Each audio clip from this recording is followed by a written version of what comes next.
тӯҳфаҳо аз ҷониби компания, яъне стартап программа.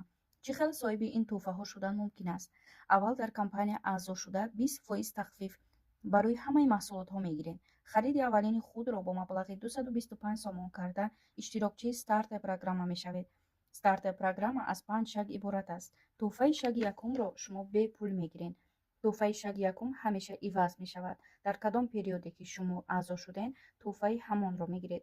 4 шаги стартап программаро метавонед то 90% гиред.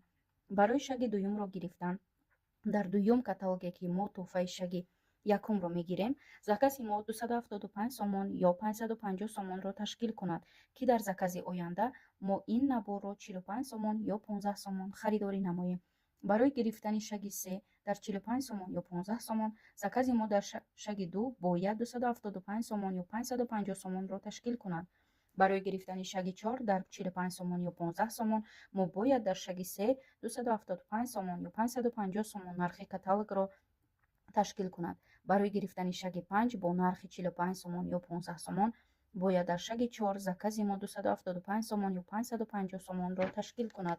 ин дастгирии компания аст, ки шуморо бо тӯҳфаҳои зиёд шод мекунад. дар баробари ин, шумо метавонед бо дастгирии наставник барои пешравии кори худ омӯзишҳои заруриро гузашта, ҳамаи методҳои кориро ба роҳ монда бизнеси худро пеш баред ва ба маошу званияҳои боло сазовор гардед.